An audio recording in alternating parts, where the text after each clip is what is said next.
Conference में। और आज के प्रेस कॉन्फ्रेंस में हमारे बीच मौजूद हैं JBKSS के केंद्रीय अध्यक्ष आदरणीय टाइगर जयराम महतो जी। हमारे बीच मौजूद हैं रामगढ़ के पूर्व प्रत्याशी संतोष महतो जी। हमारे बीच मौजूद हैं हमारे केंद्रीय कमेटी के साथी विराट महतो जी। और हमारे बीच मौजूद हैं प्रकाश कुमार जी, जिन्होंने इंपीरियल कॉलेज ऑफ लंदन से पढ़ाई की है, वहाँ पर मास्टर डिग्री उन्होंने हासिल की है ट्रांसपोर्ट और बिजनेस मैनेजमेंट में।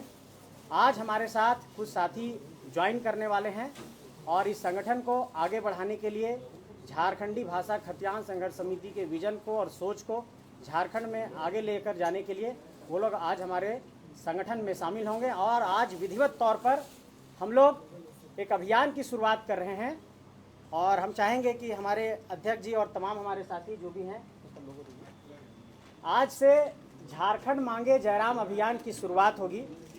और इस अभियान के तहत झारखंड के 32,623 गांवों तक 29,521 बूथों तक कैसे जयराम जी के संदेश को और JBKSS के संदेश को लेकर के जाना है, उसकी पूरी तैयारी हम लोगों ने की है कि आने वाले वक्त में पिछले 3-4 महीने में जो हम लोगों ने कामकाज किया, 3 साल में जो कामकाज किया, उसको अगले 3 महीने में 100 दिनों में कैसे पूरे जनता के बीच में लेकर के जाना है। तो हमारी पूरी तैयारी इस बात को लेकर के है कि झारखंड के 5 प्रमंडल, 24 जिले और 24 जिलों में 264 प्रखंड, 4,345 पंचायत, 48 नगर निकाय और 29,581 बूथ और 81 विधानसभा क्षेत्र में हम लोग इस आवाज़ को लेकर के जाने वाले हैं। तो आज इस अभियान की शुरुआत भी होगी। तो हम चाहते हैं कि अध्यक्ष जी पहले जो हमारे बीच आए हैं, हमारे इंपीरियल कॉलेज ऑफ लंदन के साथी जो झारखंड के ही रहने वाले हैं और रामगढ़ के साथी संतोष महतो जी, उनको विधिवत तौर पर संगठन में शामिल कराएंगे।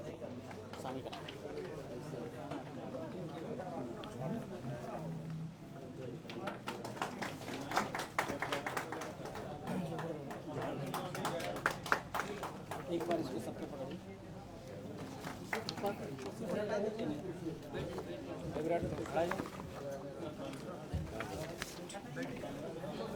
हो गया, पकड़ना है, पकड़ना। हाँ ठीक है।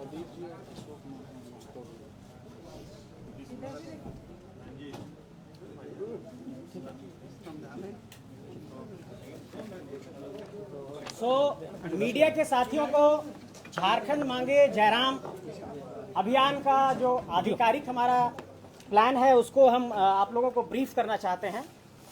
और हम आप सबको ये बताना चाहते हैं कि ये 100 दिनों का अभियान होगा हमारा, जिसमें 30 लाख कार्यकर्ताओं को झारखंड के अंदर झारखंडी विचारधारा और जयराम जी के संदेश को लेकर हम लोग एंगेज करने की योजना पर काम कर रहे हैं। और इसमें देखिए, इसका एक हमारा मकसद है कि अगले 100 दिनों में 30 लाख कार्यकर्ताओं को कैसे एंगेज किया जाए और 3.25 करोड़ की आबादी तक इस संदेश को कैसे लेकर के जाया जाए, इसकी पूरी हम लोगों ने योजना तैयार की है। और इसका एक ही संदेश है कि झारखंड मांगे जयराम। और इस संदेश को झारखंड के एक एक हाउस होल्ड तक, एक एक घर तक पहुंचाने की हम लोगों ने योजना तैयार की है। और आप लोगों को ये बताना चाहते हैं कि झारखंडी भाषा खतियान संघर्ष समिति की ये जो सोच है कि किस तरीके से हम झारखंड के अंदर आगे बढ़ेंगे, तो 30 जून को जब हूल दिवस था, उस दिन हम तमाम साथियों ने इस बात पर अपनी योजना तैयार की। और इससे पूर्व भी हम लोगों ने ये डिस्कशन किया था कि आगे हम लोगों को कुछ अभियान लॉन्च करना होगा ताकि जो बड़े राजनीतिक दल हैं उसके बीच में हम लोग अपनी जगह बना पाएँ। तो हम लोगों ने झारखंड मांगे जयराम अभियान के माध्यम से ये लोगों को जोड़ने की कोशिश की है कि जो हमारी सोच है, जो हमारी विचारधारा है। और 30 जून हूल क्रांति का जिक्र इसलिए कर रहे हैं, आज इसकी आधिकारिक घोषणा हम लोग भले कर रहे हैं, लेकिन 30 जून को ही इसकी बुनियाद हम लोगों ने रखी, क्योंकि शोषण और जुल्म के खिलाफ 1855 में जो आंदोलन हुआ था सिद्धू कान्हू चांद भैरव के नेतृत्व में और फूलो झानो के नेतृत्व में, तो हम लोगों ने ये फैसला किया है कि हमारी भी लड़ाई शोषण और जुल्म के खिलाफ है। इसलिए सिद्धू कान्हू हूल क्रांति के नायक को याद करते हुए इस लड़ाई की हम लोग अभियान की शुरुआत कर रहे हैं। हम ये आपको बताना चाहते हैं कि हमारा ये पूरा अभियान झारखंड के 81 विधानसभा क्षेत्र में जाएगा, 24 जिलों में जाएगा, 5 प्रमंडल में जाएगा, 264 प्रखंडों में जाएगा, 4,345 पंचायतों तक जाएगी, 48 नगर निकाय तक जाएगा और 29,521 टोटल बूथ इस वक्त झारखंड में हैं। इन सभी 29,521 पोलिंग स्टेशन पर हम लोगों ने ये तैयारी की है कि कम से कम 100 परिवारों को हम अपने विचारधारा से जोड़ने की कोशिश करेंगे। और अगर एक बूथ पर हम 100 परिवार को जोड़ते हैं, एवरेज एक परिवार में 5 सदस्य मानते हैं, तो मतलब 500 लोगों को हम ये कोशिश कर रहे हैं कि एक बूथ पर हमारे 500 समर्थक तैयार हों या फिर 500 हमारे विचारधारा से प्रभावित होने वाले लोग तैयार हों। झारखंड के 32,623 गाँवों में जब इस आंदोलन को आवाज़ को हम लोगों ने पहुंचा दिया है, तो ये बहुत ज़रूरी है कि बहुत ही सिस्टमेटिक वे में हम एक राजनीतिक दल के तौर पर जाएं, क्योंकि बहुत जल्द हम लोगों के पंजीकरण की भी प्रक्रिया पूरी हो जाएगी। एक बात हम ये बताना चाहते हैं आप सबको कि झारखंड में इस वक्त 22,33,738 मतदाता 2024 के लोकसभा के चुनाव के जो आंकड़े आए थे उसमें 22,33,738 मतदाता फर्स्ट टाइम वोटर्स बने हैं। ये जो फर्स्ट टाइम वोटर्स बने हैं, इनको टारगेट करने के लिए हमने नौजवानों की जो अपनी टोली बनाई है, जो हमारे युवा टीम है वो इस पर काम करेगी, हमारी युवा मोर्चा की टीम इस पर काम करेगी कि जो फर्स्ट टाइम वोटर्स हैं, जिन्होंने पहली बार वोट किया, जो इस बात को समझते हैं कि झारखंड शोषण और जुल्म में है, उनको हम लोग अपने संगठन से प्राथमिकता के आधार पर जोड़ने की कोशिश करेंगे कि फर्स्ट टाइम वोटर्स हमारे साथ जुड़े रहें। दूसरी बात आप लोगों को ये बताना चाहते हैं कि झारखंड में जो फर्स्ट टाइम वोटर्स 22,33,738 बने हैं, उसमें 11,39,960 महिला और 10,93,718 पुरुष है। इसका मतलब यह है कि 46,242 मतदाता झारखंड के अंदर फर्स्ट टाइम वोटर्स बनी है। मतलब महिला वोटरों की संख्या जो फर्स्ट टाइम है वो झारखंड में अधिक है। इसलिए हमारी जो महिला मोर्चा की टीम है वो महिलाओं को संगठन से जोड़ने के लिए काम करेगी। और इस वक्त झारखंड के अंदर 2,55,18,642 मतदाता हैं और इनमें 1,29,97,325 पुरुष मतदाता हैं और 1,25,20,910 महिला मतदाता हैं और 407 थर्ड जेंडर मतदाता हैं।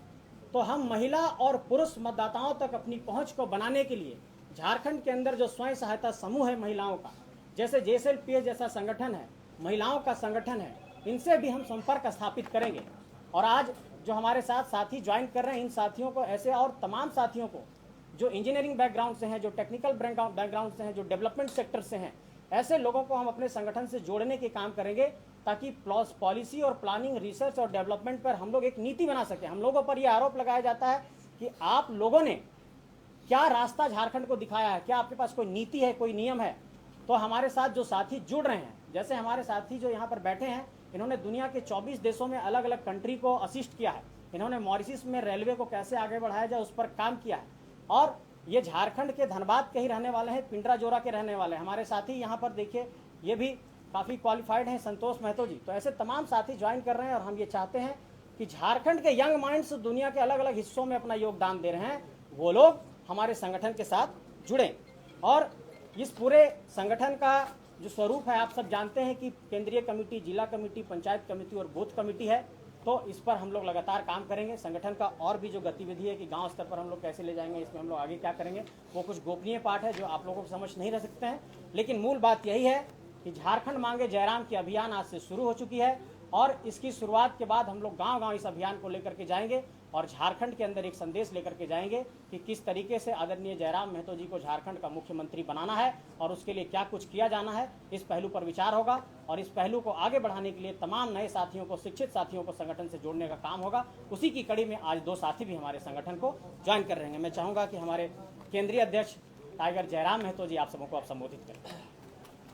बैठक करेगी, बैठक करी खड़ा है। हाँ, बैठ के करिए सुविधा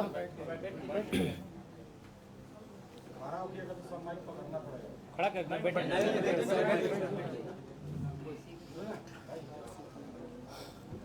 तो सबसे पहले राष्ट्र के लोकतंत्र के चौथे स्तंभ तमाम मीडिया बंधुगण, मीडिया से जुड़े हुए बहनीगण, आप सभी का इस प्रेस कॉन्फ्रेंस हॉल में अभिनंदन है, आभार है।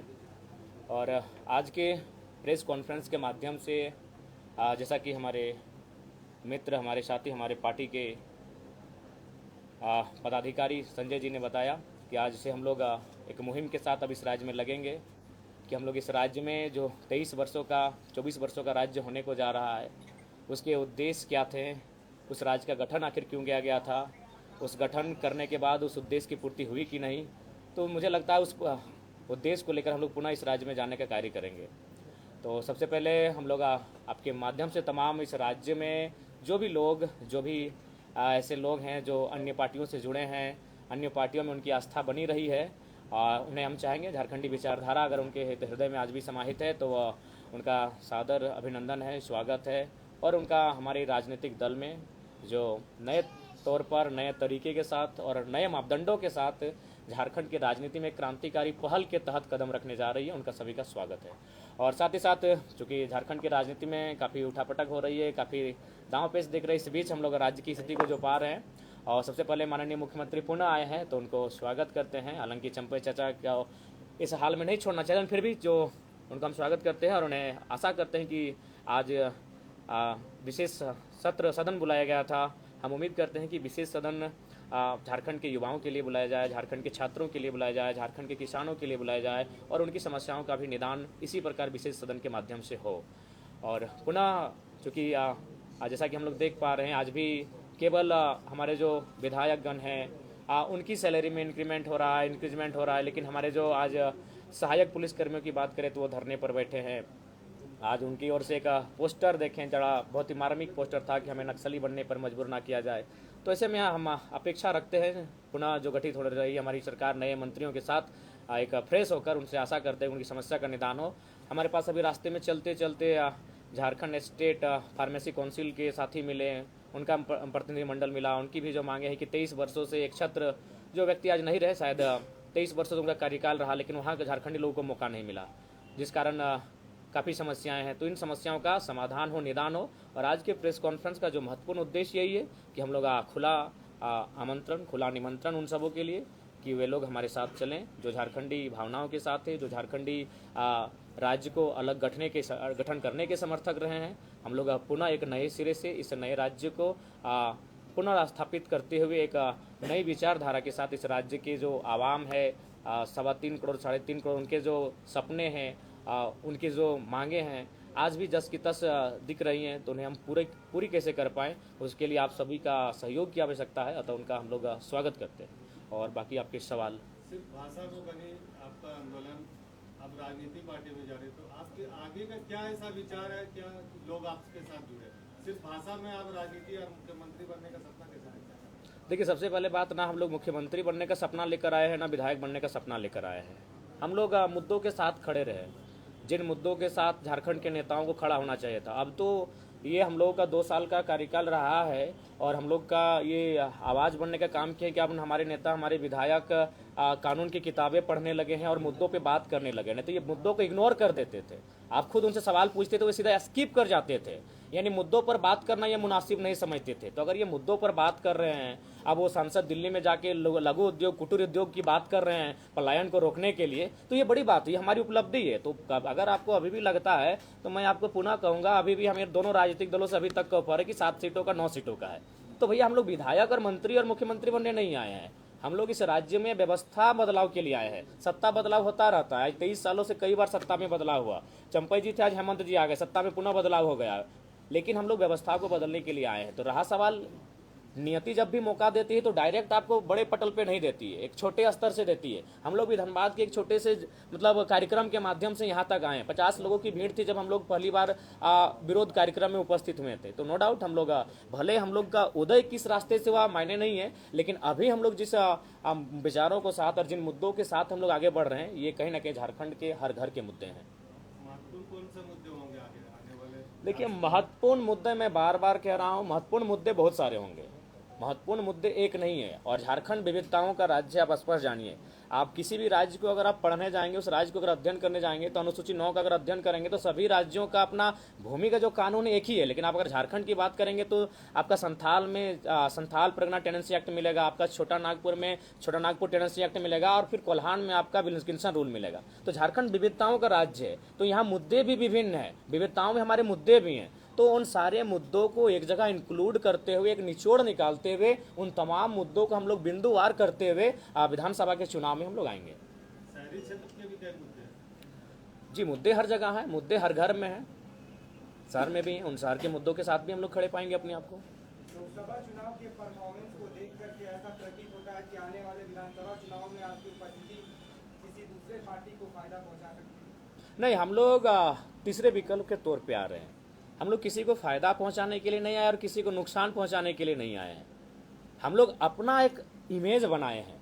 और मैंने तो स्पष्ट कहा कि देखिए, इससे पहले जो वोटिंग होता था इंडिया और एनडीए, तो आज भी अगर आप रांची की ही बात कर लीजिए, रांची के जो भी दो प्रत्याशी हैं, नाम ही ले लेता हूं, संजय सेठ जी, ईमानदारी से अगर कितने लोग हैं जो उनको मतलब चाहते हैं कि वो एज ए सांसद रिप्रेजेंट करे।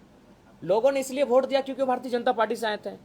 जो सहाय जी की बेटी हैं, कौन लोग हैं भाई जो मैंने, एक तो सहाय जी को 20 साल नेतृत्व का अवसर दिया, अब उनकी बेटी जो किसी कार्यक्रम में उपस्थित नहीं हुए, जो धूप कंकर मैंने धूप बारिश को ये मैंने झेली नहीं है, जो झारखंड के लोगों की भावना को, भाषा को नहीं ठीक से समझ पाती हैं, जो कहाँ रही हैं, कितने लोग हैं, तो मजबूरी में वोट करते हैं। हमने उस मजबूरी को मजबूती का नाम दिया है। तो इसीलिए अगर आप भी अगर सोच रहे हैं ऐसा कि हम किसी को फायदा, किसी को घाटा पहुंचाने हैं, बिल्कुल नहीं। हम मजबूरी से जो लोग वोट करते थे उस वोट को मजबूती से तब्दील करने आए कि आपको हम तीसरा विकल्प दे रहे हैं।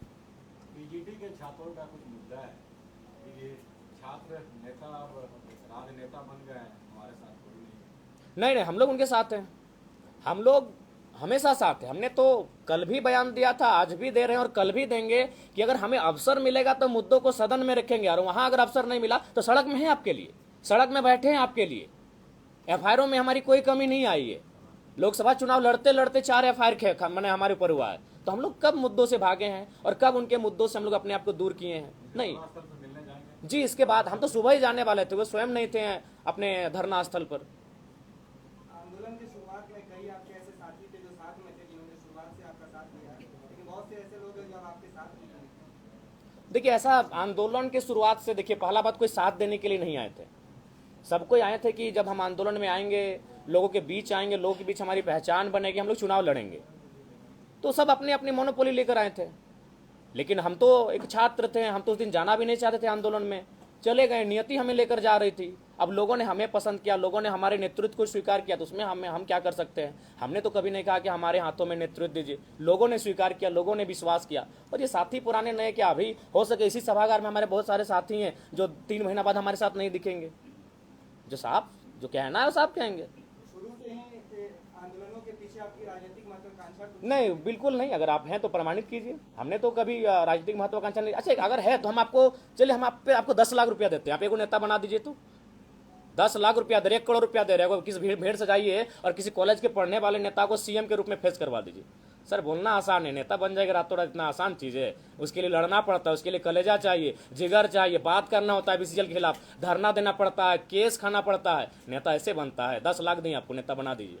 जयराम जी, आप 50-55 सीट पर आगामी विधानसभा चुनाव में लड़ने वाले हैं।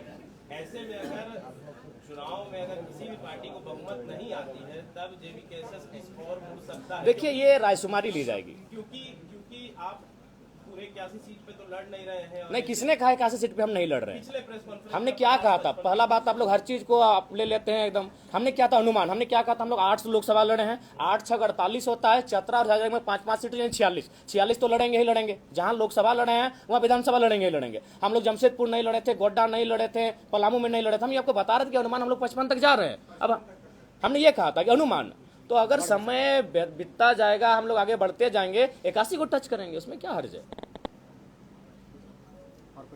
जयराम जी, अगर आपको किंग मेकर बनने का मौका मिलता है तो वैचारिक तौर पर आप किसके नजदीक होंगे, एनडीए या इंडिया? देखिए, हमें लगता है उस समय रायशुमारी होगी। वैचारिक रूप किसी का नहीं होता है। पहला बात है कि जो पार्टी होती है ना, पार्टी निर्जीव होती है। वर्तमान उस समय पार्टी को चलाने वाले नेता उसको जीवित रखते हैं। तो आज अगर मान के चलिए हेमंत के हाथों में जेएमएम की बागडोर है, कल किसी और के हाथों में, जैसे बीजेपी की जो बागडोर जिनके हाथों में, अभी भी मान के चलिए, देखिए जब बीजेपी को लोग याद करते अटल जी को और मोदी से तुलना करते तो अटल जी को कहते कि नहीं वो सबको लेकर चलने वाले लोग थे, इस तरह का उनके साथ माहौल नहीं था। यही पार्टी थी, इसी पार्टी के नेता थे। तो पार्टी निर्जीव है, उस पार्टी के नेता उस पार्टी को जीवंत करते हैं। तो उस समय अगर किसी भी पार्टी में अगर विचारधारा मिलने वाले लोग आएंगे, अगर वे आगे आकर अगुवाई करेंगे तो हम लोग बैठेंगे, बैठने में कोई आपत्ति नहीं है। तो व्यक्तिगत विचारधारा मैटर करेगा नेताओं का? जी नेताओं बिल्कुल। का व्यक्तिगत पार्टी की कोई विचारधारा नहीं होती है। पार्टी की विचारधारा को नेता ही जीवित करते हैं। पार्टी की विचारधारा किताबों में रह जाती है। ठीक है, तो मैं ये चाहता हूँ कि जो आज हमारे साथ संगठन में ज्वाइन किए हैं, संतोष महतो जी और प्रकाश कुमार जी, तो संतोष जी, मैं चाहूँगा कि आप संगठन के संदर्भ में मीडिया के साथियों को कुछ करें।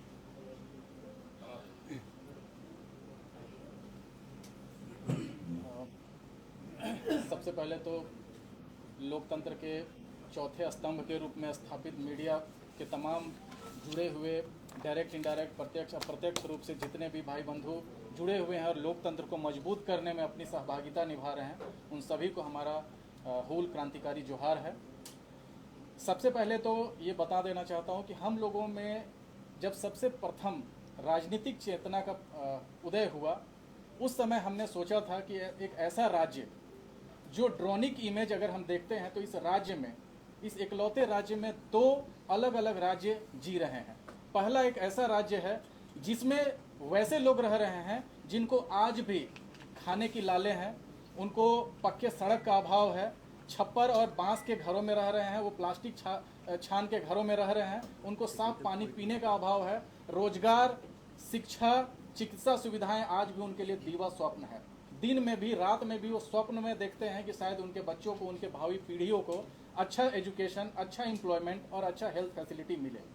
दूसरे तरफ एक ऐसा अर्बन पॉपुलेशन भी है जहाँ के लोग यहाँ के बुनियादी ज़रूरतों से थोड़ा ऊपर उठे हुए हैं, लेकिन आज भी वो better education, better health opportunities और बेटर एम्प्लॉयमेंट प्रोग्राम के अभाव में जी रहे हैं। हमने पाया, अपने राजनीतिक चेतना का अनुभव करते हुए हमने पाया कि राज्य में इकलौता ऐसा संगठन JBKSS है जो इन दो बुनियादी चीज़ों को फुलफिल करने के लिए संघर्ष कर रहा है। आज बंद कमरों में AC में बैठकर राजनीतिक जो लोग प्लानिंग कर रहे हैं राज्य के, वहीं दूसरी ओर JBKSS और हमारे पार्टी के अध्यक्ष टाइगर जयराम महतो इकलौते ऐसे शख्स हैं जो झारखंड के अंतिम व्यक्ति तक पहुंच रहे हैं, उनका तकलीफ समझ रहे हैं, उनका दर्द को समझ रहे हैं, उनकी मूलभूत जरूरतों के लिए लड़ रहे हैं, धरना प्रदर्शन कर रहे हैं, उनके मांगों को बुलंद कर रहे हैं। ऐसे में पूरे राज्य में इकलौता ऐसा शख्स है, मुझे बोलने की मतलब बेबाकी से बोलने के लिए पहचाना जाता हूं, बिल्कुल निडर निष्पक्ष आजाद होकर बोलने के लिए पहचाना जाता हूं। मुझे इस बात को कहने में जरा भी संकोच नहीं है कि पूरे राज्य में इकलौता ऐसा शख्स है जो मुखर होकर यहाँ के लोगों के लिए लड़ रहा है, यहाँ के लोगों के हक और अधिकार के आवाज को सदन से लेकर सड़क तक मजबूत करने के लिए अपने कंधों पे बीड़ा उठाया हुआ है। और ऐसे समय में हम सभी युवा पीढ़ी की ऐसी जिम्मेदारी बनती है, हमारा एक ऐसा नैतिक कर्तव्य बनता है कि हम इनके कंधों को मजबूत करें। हम जब भी राजनीति के बारे में सोचते हैं, आज के परिदृश्य में इकलौता ऐसा शख्स उभर के नजर में आता है जिससे उम्मीदें राज्य को है, जिससे राज्य के लोगों ने अपने सपनों को जोड़ा हुआ है, अपने उम्मीदों को जोड़ा हुआ है। ऐसे समय में हमारे पास एकमात्र विकल्प के रूप में जयराम दादा बैठे हुए हैं, जिनके साथ हमने जुड़ने का तय किया है। और हमारा ये अंतिम लक्ष्य होगा कि हम जयराम भाई को मजबूत करें, हमारे पार्टी को मजबूत करें और राज्य की जो जन अपेक्षाएं हैं, उन अंतिम अपेक्षाओं को हम लोग अपने कार्यकाल में पूरा करेंगे। अब मैं चाहता हूं कि हमारे साथ एक और साथी जो आज जो ज्वाइन किए हैं, जिन्होंने इंपीरियल कॉलेज ऑफ लंदन से अपनी पढ़ाई की है, मास्टर डिग्री हासिल की है और दुनिया के अलग अलग हिस्सों में अपना योगदान दिया है डेवलपमेंट सेक्टर में, वो भी आप लोगों के समक्ष अपने विचारों को साझा करेंगे और संगठन से क्यों जुड़े हैं इस पर अपना विचार साझा करेंगे। जी, पहले तो सारे मीडिया प्रेस बंधुओं को मेरा बीच में आ जाइए ना, जयराम भैया का बगल में आ जाइए।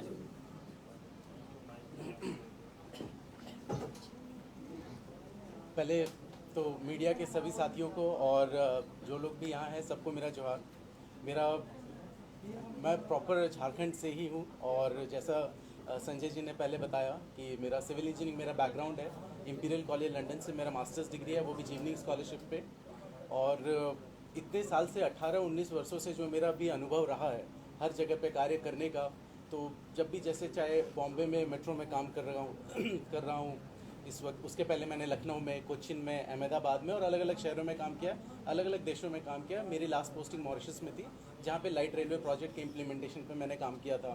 तो जब इन सारे शहरों में इतना काम करने के बाद वापस लौटता हूँ हमारे झारखंड में, तो लगता है कि यहाँ के लिए क्या कर रहा हूँ, यहाँ के लिए कुछ भी नहीं कर पा रहा। तो मॉरिशस से वापस आने के बाद मैंने प्रण कर लिया था कि मैं रहूँगा झारखंड में, करना यहाँ के लिए ही है। मेरा ऑफिस, सारा काम, सब कुछ है, बट जब तक आपके पास वो रिसोर्सेज, वो संसाधन नहीं होता है जो एक शहर को, एक राज्य को चाहिए, वो आप नहीं दे पाएंगे। तो कोई भी सत्ता पे बैठा हो, कहीं भी बैठा हो, कुछ नहीं कर सकते। तो मैंने बहुत सारे प्रपोजल्स बनाए, मैं बहुत लोगों से मिला पिछले 2 साल 3 सालों में। इवन माननीय चंपाई सोरेन जी से भी मिला हूँ मैं, और भी बहुत लोगों से मिला हूँ, लेकिन कहीं ना कहीं लगता है कि एक नेतृत्व या उस चीज़ को समझने की, और जबकि JBKSS में मैं इस जो आंदोलन था उसमें अपने स्तर पे मैं जो कर सकता था वो मैंने किया है शुरू से ही। भले डायरेक्टली इनडायरेक्टली मैं कॉन्टैक्ट में नहीं आ पा रहा था या नहीं हो पा रहा था, जो भी मेरे काम का जो भी कमिटमेंट था, बट संजय जी से मिलना, जयराम दास से मिलना, सबसे मिलना, इतना पॉजिटिव एनवायरनमेंट हो गया। जो कहते हैं यंग ब्रेन्स, एनर्जेटिक माइंड सब मिलना। तो किसी ने अभी शहरी विकास के बारे में भी बात किया था, बड़ी अच्छी बात है वो, क्योंकि हम लोग जल, जंगल, ज़मीन, इन सब की तो बात कर रहे हैं। जब हम अर्बन डेवलपमेंट की बात करते हैं तो उसके लिए भी हमने ऑलरेडी एक स्केच बना रखा है, जो जयराम दादा ने अभी पूरे डिटेल में देखा नहीं है, बट फिर भी मैं कुछ पॉइंट्स ऐसे सामने रख देता हूँ। जैसे हम लोगों ने ये सोचा है कि एक JBKSS का अपना एक टेक्निकल एडवाइजरी विंग होगा, जिसमें हमारे ही सिमिलर माइंडसेट के लोग, जो चार्टर्ड अकाउंटेंट्स हो, इंजीनियर्स हो, डॉक्टर्स हो, लॉयर्स हो, वो एक एडवाइजरी विंग होगी जो हर मुद्दे पे, जो कहते हैं कहीं कोई एक ऐसा मुद्दा है, सरकार उस पर नीति बनाती है, वो कोर्ट में रिजेक्ट हो जाता है। ऐसी इतने IAS, इतने लोग मिलके वो पॉलिसी बना रहे, कोर्ट कैसे रिजेक्ट कर सकता है? इसका मतलब है कहीं ना कहीं उसके असेसमेंट में, कहीं ना कहीं उसे समझने में कहीं भूल हुई है। हमें उस भूल को सुधारने में क्या करना है, तो हमें आज तक उन चीज़ों का जवाब मिल नहीं पाता है कि आखिर हमने उस भूल सुधार के लिए किया क्या। तो एक टेक्निकल एडवाइजरी विंग हम लोग ऐसा बनाएंगे जहाँ पे ऑल एजुकेटेड इंटेलेक्चुअल लोग होंगे जो हर प्रॉब्लम के सोल्यूशन पे काम करेंगे। उसी तरीके से एक और टेक्निकल एडवाइजरी विंग होगी, अगर हम लोग विधानसभा तक पहुंचते हैं तो उसमें हम लोग ये चाहेंगे कि हमारे जो ब्रेन पावर है झारखंड के अंदर, मैनेजमेंट साइड से IIM रांची है, XLRI जमशेदपुर है, इंजीनियरिंग की बात करें तो NIT जमशेदपुर है, BIT सिंदरी है, हमारे पास BIT मिश्रा है, वहाँ से हो। जब एनवायरनमेंट की बात करें तो हमारे पास ISM धनबाद है, और अगर हम लोग बात करें इसकी, अगर सोशल सेक्टर की बात करें तो Xavier institute of social service, Tata, वो सारे यहाँ पे हैं। तो हम जब टेक्निकल, मैनेजमेंट, एनवायरनमेंट, सोशल एक इंक्लूसिव टीम बनाएंगे, जो एक ब्रेन हाउस, एक स्टार्टअप इंक्यूबेटर जैसा काम करेगा, जहाँ युवाओं को मौका भी मिलेगा, एक हर प्रॉब्लम का एक टेक्निकल अच्छा सोल्यूशन निकलेगा, जिसको हम लोग किसी भी लेवल तक लेके जा सकते हैं, किसी भी लेवल पे डिफेंड कर सकते हैं, चाहे वो राज्य सरकार हो या भारत सरकार हो। उसके अलावा जो हम लोग अर्बन की बात कर रहे थे, तो यूनाइटेड नेशंस, संयुक्त राष्ट्र का अपना सस्टेनेबल डेवलपमेंट गोल्स होता है, जिसमें 17 गोल्स हैं। अगर आपने उन 17 गोल्स पे काम करना शुरू किया तो शहर अपने आप सस्टेनेबल बनने लगता है। तो हमारा ये इंटेंशन है, हम लोग की ये उम्मीदें हैं कि अगर हम लोग कोई भी, चाहे कोई विधायक 1 बने, 2 बने, 3 बने, आपके पास पावर नहीं, आप कुछ नहीं कर सकते। जो भी अपने क्षेत्र का विधायक होगा वो अपने क्षेत्र में सस्टेनेबल डेवलपमेंट गोल्स पे काम करना शुरू करेगा, अपने आप डेवलपमेंट होने लग जाएगा। उसके लिए मापदंड बने हुए हैं, आपको कुछ नया नहीं करना। उसके अलावा हमने ये सोचा है, जैसे इलेक्ट्रॉनिक वेस्ट, एनवायरनमेंट, ये चीज़ों के बारे में झारखंड में कोई बात नहीं करता, जबकि आज के डेट में ऐसा कोई नहीं होगा जिसके घर AC नहीं होगा। 10 साल पहले याद कीजिए, आपके घर AC था? नहीं था, क्योंकि एनवायरनमेंट इतना वार्म ऐसा नहीं था। अब भारत सरकार ने पेरिस एग्रीमेंट साइन किया है कि हम हर साल 1.5 डिग्री से ज़्यादा टेम्परेचर नहीं बढ़ने देंगे, बट हम उसके लिए कर क्या रहे हैं, हमारे मापदंड क्या है, हमारे एक्शन प्लान क्या है। तो हमारा ये इंटेंशन है कि हम लोग एक्शन प्लान बनाएंगे, हम उसको मॉनिटर कैसे करें कि अगर हमें इस टेम्परेचर को 1 डिग्री से ज़्यादा नहीं बढ़ने देना है, उसके लिए हमें करना क्या है। हमें पेड़ लगाने हैं, हमें एक पब्लिक ट्रांसपोर्ट अच्छा लेके आना है, हमें सड़कों से गाड़ियाँ हटानी है। पूरा जो ग्लोबल हाउस एमिशंस है, जो CO2 एमिशंस होते हैं, मीथेन एमिशन, उसमें कार्स और व्हीकलर पोल्यूशन सबसे ज़्यादा है। अगर हम लोग एक ऑल्टरनेटिव मोड ऑफ ट्रांसपोर्ट देते हैं, आज जितने लोग यहाँ पे आए, कोई ना कोई अपने 2 व्हीलर से, कोई 4 व्हीलर से आया है। मान लीजिए एक मेट्रो चलती है रांची में यहाँ पे, तो कौन ऐसा होगा जो एयर कंडीशन मेट्रो में आराम से बैठ के नहीं आना चाहेगा? क्यों सड़क पे हम जाके हॉर्न बजाएंगे और ट्रैफिक में फंसेंगे?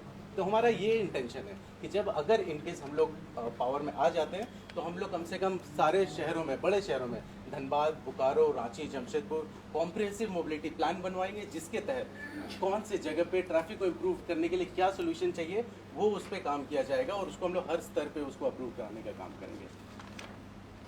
और उसके अलावा एक और बहुत अहम मुद्दा है हमारे शहरी क्षेत्र में या गांव के क्षेत्र में, रोड एक्सीडेंट्स का। झारखंड में हर दिन आप न्यूज़पेपर उठाएंगे, किसी भी शहर में आप देख लीजिए 4-5 एक्सीडेंट्स और उससे मौतें हर दिन हो रही है। तो हमारा ये भी एक इंटेंशन है कि हम लोग हर रोड क्रैश, हर एक्सीडेंट जिसमें भी किसी की डेथ हुई हो, एक रोड क्रैश इन्वेस्टिगेटर की एक टीम बनेगी जो ऑडिट करेगा कि आखिर ये क्रैश, ये एक्सीडेंट हुआ क्यों। क्या ये पॉलिसी लेवल कुछ गलती है, तो रोड की डिज़ाइन में गलत है, या कुछ ड्राइवर गलत चला रहा था, और उस असेसमेंट की रिपोर्ट जाएगी ऐसी टीम के पास जो इम्प्लीमेंटेशन काम करेगी, या सुधार क्या करना है। तो प्रॉब्लम सारे जानते हैं, सोल्यूशन हमारे पास है। तो इसीलिए हम लोग चाहते हैं कि झारखंड में जो भी हमारे लेवल के, जो हमारे सोच से तालमेल रखते हैं, वो हमारे साथ जुड़े, हमें उस लेवल तक पहुंचाने की कोशिश करें जहां हम ये सारी चीज़ें इम्प्लीमेंट करवा पाएंगे। नहीं तो फिर से वही होगा, सत्ता पे कोई और बैठेगा, प्लान्स कागज़ के कागज़ पे रहेंगे और यहीं रह जाएंगे। तो बस ये मेरा रिक्वेस्ट है आप सब लोगों से, इसी मुहिम के तहत प्लीज़ सपोर्ट कीजिए जयराम दा को। और जो अभी ये बना है आज से ये मुहिम झारखंड मांगे जयराम, तो जयराम जी के साथ में जितने भी लोग जुड़े हैं उन सबको सपोर्ट करें, क्योंकि टीम ही आगे बढ़ता है। अकेले जयराम दा को सपोर्ट हर किसी का चाहिए, आप सबका चाहिए, हम सबका चाहिए। हमारे अध्यक्ष जी से और भी अगर मीडिया के साथियों का कोई सवाल है तो वो सवाल रख सकते हैं। दादा तो हम लोग थोड़ा लेट में आए जी, 2-3 सवाल पूछ लेते हैं। आज कैबिनेट का एक्सपेंशन होने जा रहा है, कुछ नए चेहरे भी इंक्लूड हो रहे हैं, कुछ पुराने चेहरों को बाहर किया जा रहा है। क्या आपको लगता है कि इस वक्त जो सरकार की स्थिति बनी सदन के अंदर सदन के बाहर, क्या ये आपको लगता है कि नेचुरल था या इसको मैन्युफैक्चर किया गया या इसको आर्टिफिशियल डिजाइन? नेचुरल नहीं है। सरकार के अंदर कुछ न कुछ गतिविधियां ऐसी हो रही होंगी जो अनबैलेंस थी। सुनने में तो ये आ रहा था कि उनके जो गठबंधन के साथी हैं वो दिल्ली तक अपनी फरियाद लेकर पहुंचे थे, तो कुछ है अंदर की बातें। पिछली बार आपने इरफान अंसारी का जिक्र किया था, वो भी एक बार मंत्रिमंडल में इंक्लूड हो रहे हैं, उनके लिए कुछ सजेशन?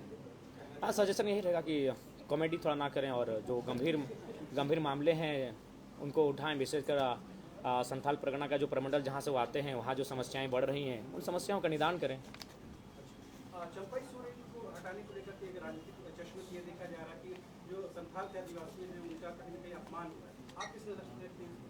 स्वाभाविक है, अपमान तो माना जा सकता है क्योंकि वृद्ध नेता हैं और उस समय के जब गुरुजी का दौर था, निर्मल दा का दौर था, तो मेरे हिसाब से 3 महीना का जो समय बचा था माननीय वर्तमान मुख्यमंत्री को उतना सेक्रीफाइस करना चाहिए था।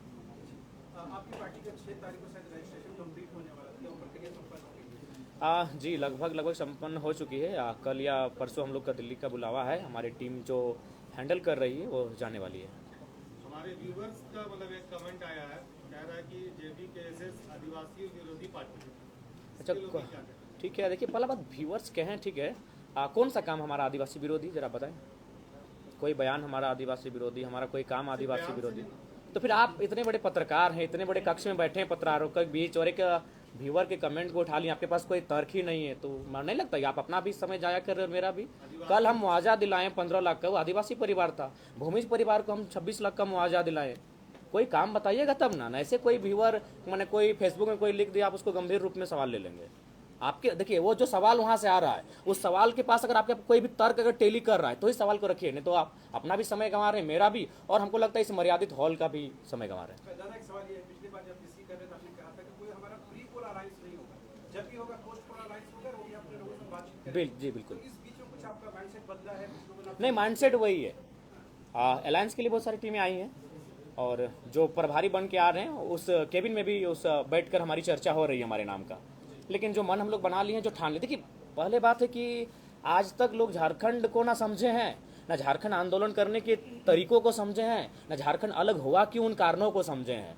देखिए, अगर आप झारखंड आंदोलन को समझ रहे हैं तो आपको भी मालूम है, आपको 1985 का दौर जाना होगा, 90 का वो दौर जाना होगा, निर्मल दा की शहादत को समझना होगा, उस समय जो परिस्थितियां थीं झारखंड राज्य में, विशेषकर जो इंडस्ट्रियल बेल्ट जिनका उत्थान हो रहा था, माइंस, उन क्षेत्रों को समझना होगा। देखिए ये चीज़ सच्चाई है, झारखंड भले आज 24 जिला हमारे पास है, लेकिन 7-8 जिले ऐसे हैं जिनको झारखंड राज्य नहीं चाहिए था, कोई मतलब नहीं था। तो इसलिए पहला बात आज भी लोग समझे नहीं झारखंड, तो इसीलिए हमारी आइडियोलॉजी है भैया, हम लोग आइडियोलॉजी के साथ चलेंगे, हम लोग एक प्रयास करने आए हैं। तो आज देख सकते हैं आज यही झारखंड मुक्ति मोर्चा है और इसके संस्थापक के वो फोटो तक नहीं उस बैनर में। जयराम जी, अभी किसी पत्रकार साथी ने पूछा कि उनके व्यूअर ने कोई कमेंट किया है, तो उसका आपने कहा कि कोई तर्क बनता है तो सवाल। जी, मेरा कहना यह है कि अगर कोई व्यूअर या फिर कोई समर्थक कमेंट कर रहा है तो उसका जवाब तो आपको देना ही पड़ेगा। आज तो हम भी तो आपसे पूछेंगे कौन सा सवाल। नहीं, हाँ चाहे हम जेएमएम ठीक है, मेरा बात, हाँ बोलिए। चाहे हम जेएमएम की बात करें या भाजपा की बात करें, हमेशा से उन लोगों ने जनता को नजरअंदाज किया। उनके व्यूअर ने अगर सवाल किया है तो जवाब हम देंगे, आपने क्या किया है। तो हम तो वही पूछ रहे हैं, कैसे अब व्यूअर पहला बात तो व्यूअर क्या हुआ तय भी नहीं कि व्यूअर आपका 18 साल प्लस का भी है कि नहीं, उसकी बौद्धिकता भी है कि नहीं है। आप पहला बात उस अच्छा, रुचि भी कम दिख रही है। अरे भाई, रुचि, झारखंड विविधताओं का राज्य है, मुख्यमंत्री भी तो पलामू में नहीं है, हेमंत सोरेन पलामू में नहीं है, नहीं हेमंत सोरेन भी पलामू में नहीं है, जेएमएम पलामू में नहीं है, बीजेपी कोल्हान में नहीं है। आपने वो सवाल कभी उनसे किया? रुचि देखिए समय लगेगा जब झारखंड राज्य को नहीं ठीक है, प्रेस वार्ता का मतलब, लेकिन आप बताइए कौन सा आदिवासी कार्य हमारा, आपने कहा ठीक है, किसी ने कहा आप महतो विरोधी, किसी ने कहा आप मुस्लिम विरोधी, किसी ने कहा आप स्वर्ण विरोधी हैं, तो कैसे हैं बताइए ना। हम सपने में जान रहे हैं, हमने कब विरोध किया, मेरा कौन सा स्टेटमेंट है? गजब हाल आप करते हैं, बताइए कहाँ हमने विरोध किया, क्यों विरोधी हैं, हम कैसे विरोधी हैं? तो वही तो हमने पूछा कि क्या आपके पास कोई तर्क है, कोई आर्गूमेंट है? अरे सवाल देखिए, सवाल विरोधी का सवाल आया है, दूसरा सवाल हो तो हम बात करते हैं। आपने कहा विरोधी, कैसे, मेरा कौन सा स्टेटमेंट है? हम भी आपको कह दिए आप हमारे विरोधी हैं, तो कुछ भी आप टेली कीजिए। देखिए कुछ हर सवाल का उत्तर, पहला बात है कि फर्स्ट टाइम आप भी जानते हैं कि फर्स्ट टाइम झारखंड में कोई लीडर है जो सवाल को स्किप नहीं करता है। तो जब हम आपके सवालों का उत्तर दे रहे हैं तो ऐसा नहीं कि आप कोई भी बेतुका सा, मतलब अगर कहीं सवाल उठ के आया तो उसको टेली कीजिए, नहीं टेली कीजिए आप नहीं तो जनता। अच्छा एक बात बताइए, जनता कौन सा सवाल करेगी? 1 मिनट, आप लोग इंटेलेक्चुअल लोग हैं, थोड़ा सा भी अपना मेहनत नहीं करेंगे। जनाब जी, लोकसभा चुनाव में अल्पसंख्यक आपके साथ खड़े दिखे, जब आप ये कहते हैं कि हम चुनाव के बाद एनडीए के साथ या इंडिया के साथ जाएंगे, तो कहीं न कहीं जो अल्पसंख्यक समाज है बीजेपी को लेकर नेगेटिव एक पर्सपेक्टिव रखते हैं, क्या कहेंगे इसमें? देखिए सबसे पहली बात है कि हमने पहले कहा है कि जब हम लोग कुछ भी तय करेंगे तो अपने जनता के बीच बैठेंगे और उसके बीच जो रायशुमारी है उसके बाद हम लोग तय करेंगे। तो जब हम जनता के बीच बैठेंगे तो क्या हुआ, जनता अल्पसंख्यक नहीं होगी? जनता तो अल्पसंख्यक भी होगी ना। मैं आंदोलन हाँ 2500 की संख्या साहित्य कर दी है। आज लोग की हालत देखिए, आप लोग आंख में आंसू आ जाएंगे। उन्होंने अपना वर्दी बदल करके विधानसभा के अंदर परिसर के अंदर गए, अपनी वर्दी को चेंज किया, रोना धोना किया, सिर्फ उनको मौखिक आश्वासन मिला। आप क्या इन लोगों को कोई आश्वासन, नैतिक समर्थन वगैरह है कि? देखिए संजय जी गए थे, हमारे तमाम साथी जा रहे हैं, उनके साथ समर्थन दे रहे हैं। हम भी सुबह जाने वाले थे तो उन्होंने खुद कहा कि हम नहीं हैं, तो जाएंगे, इसके बाद जाएंगे। अच्छा, मीडिया के तमाम साथियों को ये बताना चाहता हूँ कि जो सवाल अभी आए उन उपलब्धियों पर मैं आप लोगों को एक नज़र गौर करा देना चाहता हूँ। पिछले 3 सालों में झारखंड के अंदर केंद्रीय अध्यक्ष टाइगर जयराम महतो जी के नेतृत्व में तमाम कंपनियों में जो हमारे लोगों का देहांत हुआ, मजदूरों का देहांत हुआ, वो हताहत हुए, उनके परिजनों को जो लाभ दिलाया गया है उस मुआवजे की राशि आज की तारीख में लगभग 20 करोड़ रुपए है।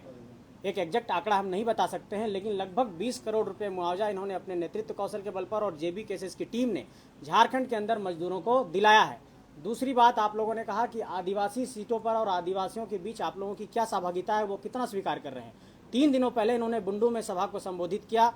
तमाड़ एक आरक्षित सीट है आदिवासियों के लिए और वहां पर एक बहुत बड़ा जनसैलाब उमड़ करके सामने आया। लगभग 50,000 की संख्या में लोग जुटे इनको सुनने के लिए। ये बात ये साबित होती। तीसरी बात हम ये कहना चाहते हैं कि झारखंड के आदिवासियों की एक सबसे बड़ी मांग सरना धर्म कोड की रही है और इस समुदाय के साथ हम लोग इस मांग के समक्ष हैं, साथ खड़े हैं। उनकी भावना इससे जुड़ी है, जेबी केसेस भी इस समर्थन करता है उनके मांग का। तीसरी बात ये कहना चाहते हैं कि विस्थापन, पुनर्वास, नियोजन, पलायन, बेरोजगारी, पेपर लीक, इन तमाम मसलों पर हम लोगों की जो मुद्दों की लड़ाई है उन्हीं मुद्दों पर ये लड़ाई लड़ी जाएगी। झारखंड का स्थानीयता नियोजन वही रहेगा और झारखंड मांगे जयराम अभियान के तहत झारखंड के 81 विधानसभा क्षेत्र, 5 प्रमंडल, 24 जिले, 4,345 पंचायत, 264 प्रखंड और 48 नगर निकाय और 32,623 गांव और 29,521 पोलिंग स्टेशन तक हम लोग पहुंचेंगे और झारखंड में एक इतिहास बनाएंगे।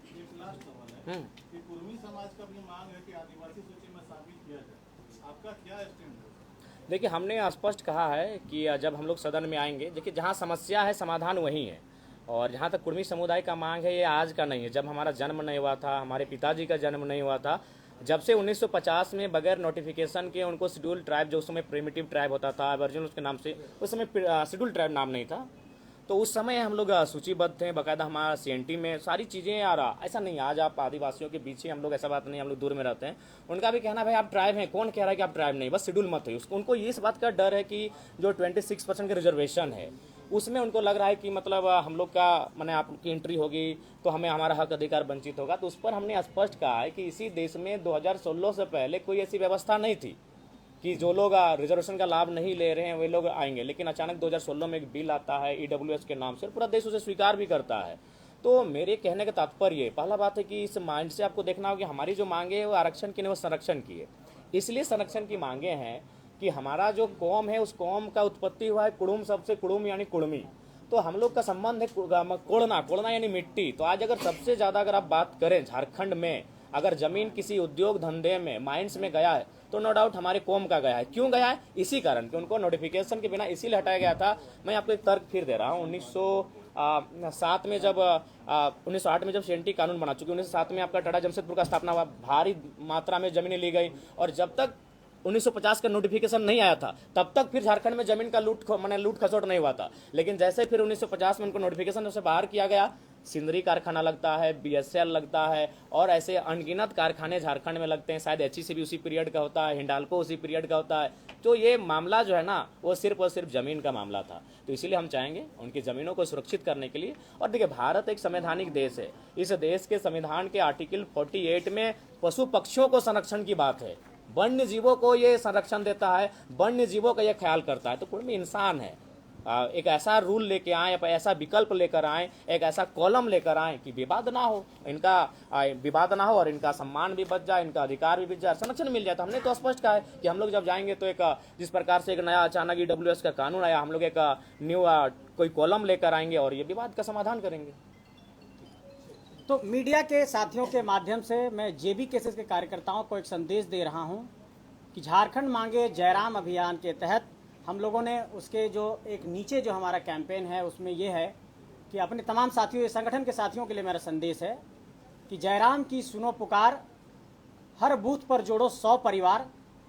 झारखंड मांगे जयराम अभियान के तहत इसी नारे के साथ हम लोग मैदान में जाने वाले हैं और ये हमारा नारा पूरे झारखंड के गांव-गांव तक पहुंचेगा।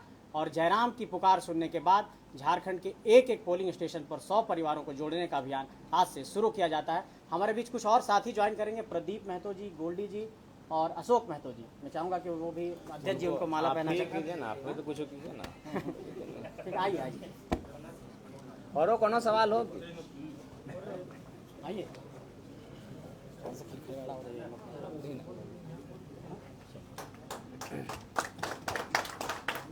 और कौन कौन है शामिल होने वाले? क्या असेंबली वाले भैया कोई सवाल है क्या आपका? और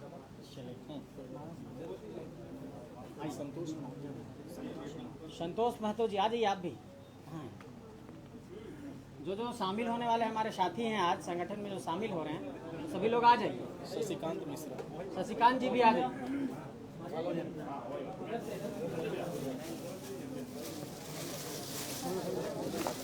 जो साथी संगठन में शामिल हो रहे हैं आ जाइए।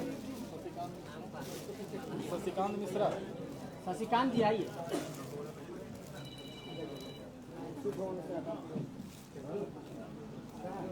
बहुत स्वागत है आपका। हरीश शर्मा,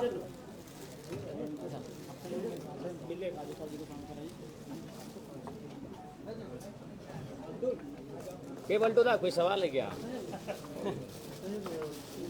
आप बुलाइए, सबको बुलाइए यार, जितने हमारे साथी संख्या बढ़ेगी उतना हमारा हौसला बढ़ेगा। कुछ लोग आप भी बना दीजिए। ये ना समझ बनाए ना।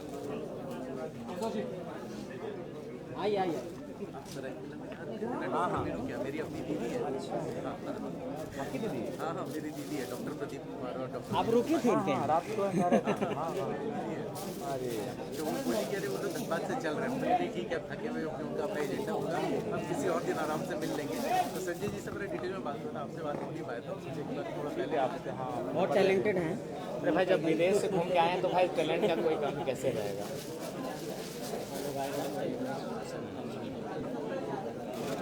एक कॉपी अपने साथ रखें। पिंडरा जो कौन नाम?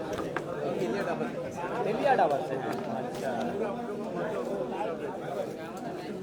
हाँ मिलो, सबसे बाहर सबसे मिलो।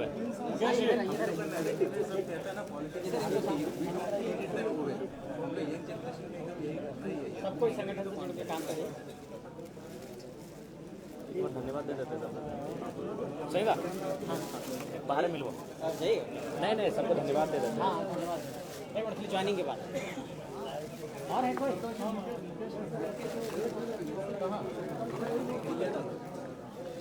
हो गया, ज्वाइनिंग हो गया।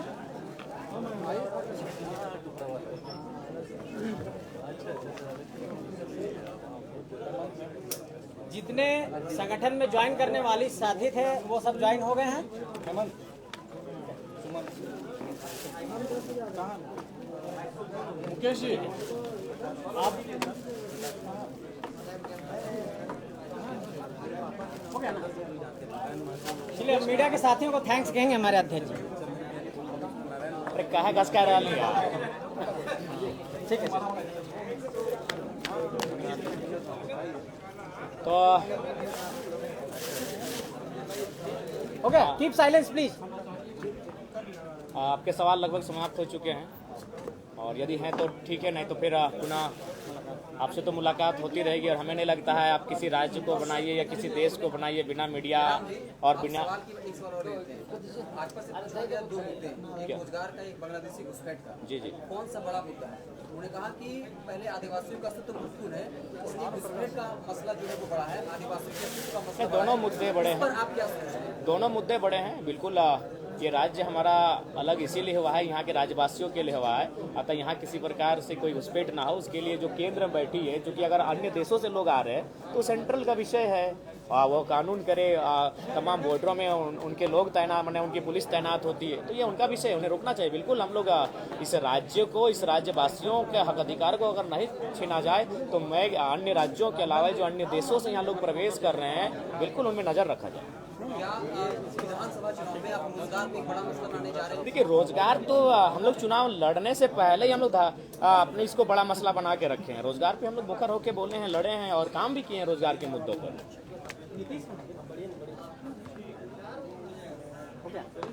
तो पुनः तमाम जो हमारे मीडिया के साथी हैं, और कभी आपसे ऐसा नहीं लगा कि आप लोग मीडिया कर्मी हैं, आपसे एक अपनत्व का भाव है। और इसीलिए कभी सवालों के बीच हम सबों के बीच एक बार कभी कभी खट्टी मीठी बातें भी हो जाती हैं, तीखी बहस भी हो जाती हैं। तो ओवरऑल कभी ऐसा फील नहीं हुआ कि आप लोग मीडिया हैं। ऐसा लगा कि आप लोग हमारे अंग हैं, हमारे एक जैसे ही हम, बस आपका प्रोफेशन अलग है, बाकी अपनत्व का भाव है। और आप लोगों से बहुत ज़्यादा सहयोग मिला है, तभी आज एक मामूली सा लड़का इस राज्य को रिप्रेजेंट करने जा रहा है। और राज्य को रिप्रेजेंट ही नहीं कर रहा है, जो आपको बताना चाहेंगे, जो बाकी दलों के जो मिनिस्टर और चीफ मिनिस्टर प्रभारी बन के आ रहे हैं, अगर वो चाय मैंने बैठकर अपने केबिन में पी रहे हैं तो मेरे नाम की अगर चर्चा कर रहे हैं, तो उसमें मीडिया का बहुत बड़ा रोल है।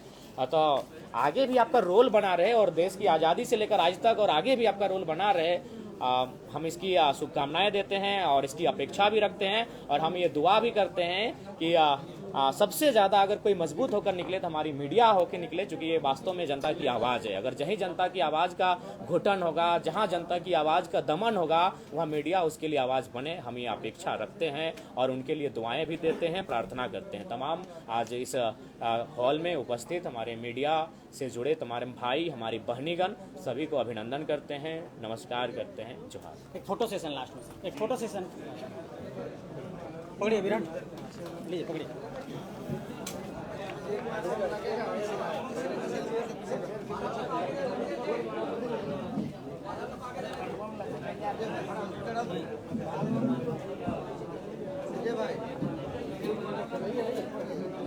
बढ़िया से फोटो ऑफिशियल है।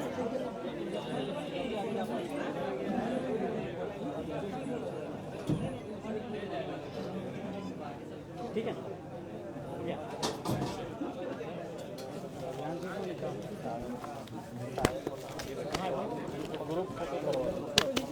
ग्रुप नीचे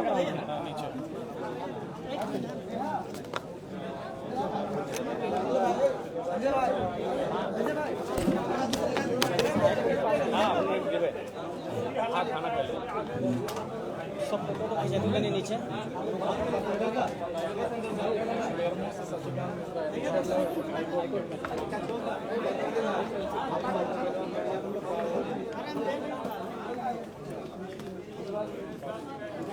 मिश्रा